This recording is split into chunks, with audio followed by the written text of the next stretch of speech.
Welcome to the Deep Dive. Today we're heading straight into the historic heartland of Oman, really zooming in on the ancient city of Nizwa. And when you look at the tourist stuff, the famous fort, the bustling souk, it seems like this beautiful unified picture of Omani heritage. Yeah, but as our sources show, Nizwa is, well, it's anything but simple. It's definitely a magnificent cultural hub, no doubt, but it's also, a crucial space where history and identity are really being worked out. Right. We've got a fascinating mix of sources today. On one hand, you have the absolute must-try traditional foods of Nizwa, what people actually eat. Okay. And on the other, some pretty deep academic research looking at how the modern Omani state actively constructs its national story. So that's our mission then, to kind of unpack that construction. How the modern state uses material culture, fixing up old forts, creating national symbols to build this single unified story of Oman. Exactly. And critically, where that neat state narrative kind of bumps up against Nizwa's much more complex lived past, especially its legacy, its deep roots as the political center of the last Ibadi Imate. Which controlled the interior until... When was it? Until 1958. So not that long ago, really, in the grand scheme of things. Oh, okay. And that political management of history, that's really the core of this deep dive. We're sort of framing the whole discussion around the Nada. The Renaissance or waking up period, starting in 1970. Precisely.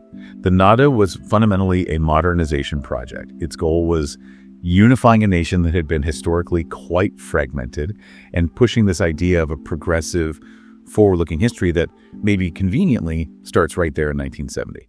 Okay, so before we dive headfirst into that political timeline, let's maybe ground ourselves in the culture you can actually, touch and taste. The food seems like a good place to start.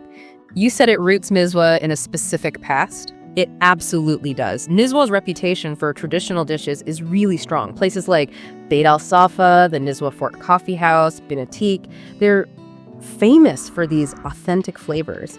They really represent the agricultural history, the trading past of the interior. And for big celebrations, there's one dish that stands out. Yeah. Shua. I hear it's quite the production. Oh, shua is the ultimate festive feast. It's usually lamb or goat, slow cooked, and the process itself is almost as important as the meal. It's a real communal ritual. How so? Well, the meat is intensely marinated, then wrapped up really tightly in banana or palm leaves.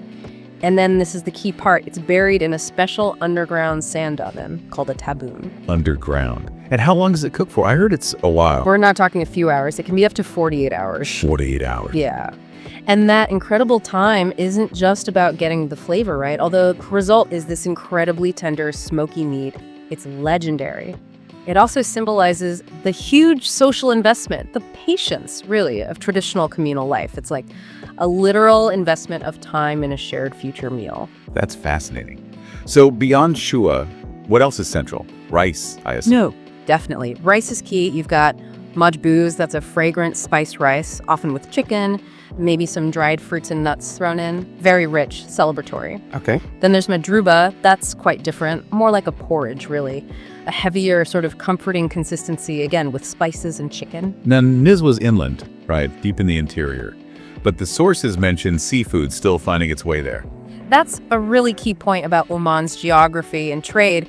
Even though it's inland, Nizwa cuisine features mashwai. That's a whole spit-roasted kingfish, usually served with this tangy lemon rice. So it reflects the coastal connection. Exactly. It shows Oman's identity as a seafaring nation and how connected the different regions were and still are through trade and, a shared sense of being Omani. And you can't talk Omani food without mentioning halwa. I understand it's more than just dessert. Oh, it's absolutely essential, especially during celebrations or when welcoming guests. It's famously rich, quite gelatinous in texture, made from rosewater, eggs, honey, nuts. It's dense, energy-rich, again reflecting that agricultural base. Any other staples we should know? Well, there's sakana. That's a hearty vegetarian soup. You see it more in cooler months or during Ramadan. It's made with wheat, dates, molasses, and spices. Very nourishing. So we're getting this picture of heritage served on a plate, really. Food that's slow, communal, deeply tied to tradition. It paints a picture of a stable, continuous past. Exactly. It really roots the community in these tangible, local traditions. You taste the history. But, okay, you mentioned earlier that once we move from the table, from that cultural anchor to the historical timeline, things get, complicated. Yeah. Nizwa wasn't just any town. It was the capital for the Ibadi Imampe until the 1950s. And that's the fracture. That's the historical moment the modern Omani state, which really gets going after 1970, had to manage. The state pours resources into its heritage industry, restoring literally hundreds of sites, including Nizwa Fort, to build national integration. But crucially, it does so by telling a very specific story. And that story involves, what, downplaying the Imad period? Essentially, yes. Yep. It often frames the time right before the Nada, including the Imad rule, as a kind of dark age or maybe a time of lack, something that the Nada had to overcome. So progress starting in 1970. Precisely. The aim is to build this teleological narrative, a history pointing inevitably towards progress. The argument is that the Nada miraculously fixed this deficit, pushing Oman forward into unified modern times. And it's not just history books doing this work. You mentioned material culture, creating a wall of visual continuity. What does that actually look like? It means taking specific, easily recognizable objects like the traditional dhow ship, the curved khanjar dagger, the incense burner, the dala coffee pot, and making them abstract symbols. So you see them everywhere. Everywhere. On the currency, decorating government buildings, and street art, sold as tourist souvenirs, kitsch items. These objects are supposed to embody abstract national virtues, tolerance, hospitality, solidarity, making the modern state feel sort of timeless and naturally Omani. But this abstract, state-managed version of history must clash pretty hard with the historical view of the Abadis themselves, who are centered right there in Nizwa. It's a complete contrast, a radical one. For the Abadis, the past wasn't something to be overcome or fixed. They operated within a concept our sources call Sharia time. Sharia time. Okay, what does that mean practically? It means that the lives and actions of the Prophet and the early Imams weren't just history. They were seen as an exemplary, eternally stable source of authority and guidance for the present. So the past wasn't past? In a way, no. It was seen as fundamentally continuous with the present and the future. Ethical action, right living, was grounded in adhering to that tradition. So if the community needed change, even something drastic like a revolution to select a new imam, it wasn't seen as a break from the past. It was seen as going back to the roots. Exactly, as the truest adherence to that time-honored, stable tradition. So you can see how the modern state framing the past as a dark age that needed this rupture, this replacement by modernity, would be inherently, provocative to that worldview. That raises a really interesting question about the state's strategy then.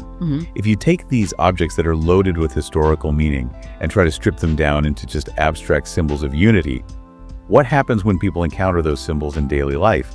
This is where the story of the dala and the khanjar gets really telling, isn't it? The dala, the traditional coffee pot, it's a perfect example. Historically, it was absolutely central to the sabla, the communal gathering space. Its use wasn't casual, it was completely tied up with ethical duties, specifically karam, hospitality, and the reciprocity that implies. But the sources mention there's a sense of loss around this. That the ritual of sharing coffee, takawa, isn't what it used to be. Why? Well, the main reasons seem to be the pressures of modern life. Formalized work schedules, people moving out of traditional neighborhoods into newer, more spread out suburbs. The whole rhythm has changed. So the social function of the dala is eroding. It seems to be, yeah. The ethical and communal weight it carried is lessened.